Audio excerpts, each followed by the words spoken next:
Patuloy ang pag-angat ng excitement habang kinakatapat ng ating katropaan ang pinakamalakas na kaiju na kanilang nakalaban. Lalo pa itong nadagdagan ng magkamali ng muli si Kafka at magpadala ito ng surprise punch sa katawan ng Daikaiju of the Merekei era. Sa pagbabalik ng ating bida, magagawa na kaya niyang matalo ang pambihirang halimaw na ito kasama ang powerhouse na captains? Tara na't alamin natin. Ipagpapatuloy natin ang kwento sa chapter 120.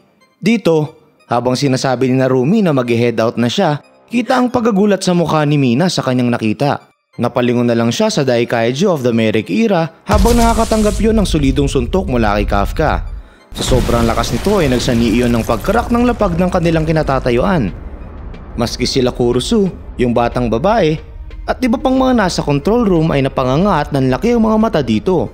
Habang nakasandal din si Hoshina sa rubble ng isang building, kita ang pagtataka sa kanyang mukha sa pagkagising ni Kafka. Sinabi naman ni Narumi dito habang nakaluhod na pinasan niya na ang baton. Napangiti siya dito at maangas na sinabi na ipakita daw nito ni Kafka Hibino ang kanyang skills.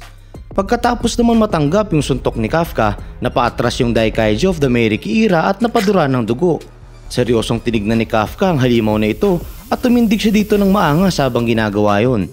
Napasigaw yung mga assistant sa control room na nakabalik na sa frontline si Kaiju number 8. Takang-taka si Kurusu kung ano yung nangyayari dito dahil sigurado daw siyang wala ng vital sign si Kafka kanina. Inisip naman ni Kiji na ang tanging paraan niya lang para may paliwanag ito ay pagsabi na isa itong miracle. Gayunpaman daw, hindi ito nangangahulugan na napunta na sa kanila ang pabor ng laban. Pagkatapos niya yun sabihin, pinikit ng Daikaiju yung isa sa mga mata nito sa muka at nagsimulang mag-form ang incantation attack sa katawan ni Kafka. Hindi nagtagal, agad yung nag-activate na nagsanhi ng paglabas ng malakas na impact kay Kafka.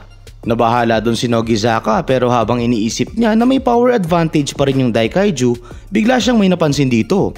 Habang tinititigan si Kafka ay nakita niyang nagkaroon nga ng hiwa na pakros yung katawan nito dahil sa atake ng Daikaiju, ngunit sa hindi nila inaasahan ay agad itong nag-regenerate. Nanlaki ang mga mata ni Kiji nang makita niya ito. Habang si Hoshina ay nahirapang maniwala sa pangyayaring ito at napatanong din sa kanyang isipan kung ano yung ginawa ni Kafka. Tila napansin niya daw dito na mayroong something na iba na kay Kafka.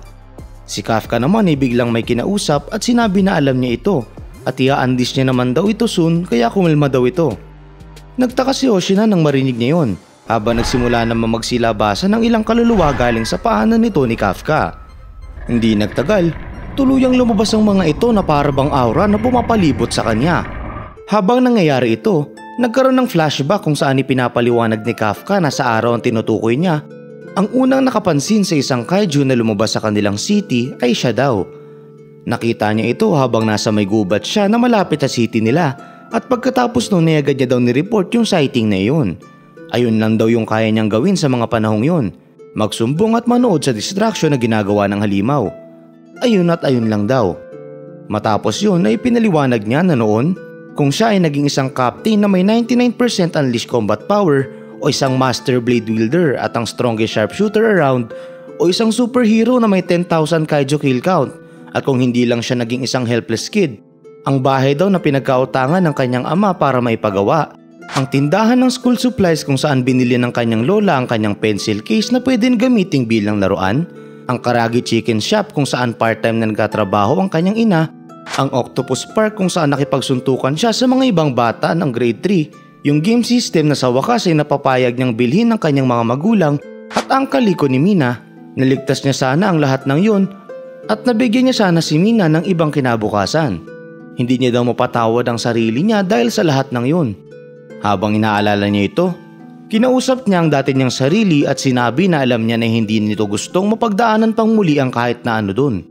Yung path daw na pinili niya matapos tumanda ay hindi ang na-envision ng kanyang past self. Pero at the very least ay susugod daw siya doon at makikipaglaban sa paraan na magpapaproud dito. Nagsimula na siyang maglakad matapos yun kung saan bigla naman siyang hinawakan ng past self niya. Tinignan siya nito at nginitian ng puno ng confidence at tiwala na nagpagulat sa kanya. Tumayo itong si Kid Kafka sa kanyang tabi at naghanda rin kaya napangiti siya doon. Sumunod nun, inaya na niya ang kanyang past self na sumugod at sabay silang nagsimulang balutin ng pambihirang aura. Pagkatapos, bumalik tayo sa kasalukuyan kung saan nagsimulang mag-crack ang shell ng katawan ni Kafka na nagpakuha naman ng atensyon ng mga kasama niya sa labanan. Hindi nagtagal, tuluyang nabasag ang lahat ng shell ng kanyang katawan at na-reveal dito ang panibagong form ni Kafka na mukhang nagsisimbolo ng kanyang metamorphosis dahil mukha ngang insekto ang Kaiju number 8. At ayun na nga, anong klaseng kapangyarihan kaya ang kalakip ng bagong transformation nito ni Kafka? Lalong naging nakakapanabig ang istorya dahil sa pangyayaring ito. Abangan natin sa mga susunod na eksena kung ano ba ang ibabatbat ng new form ng ating bida laban sa pinakamalakas na kaiju na kanilang nakaharap.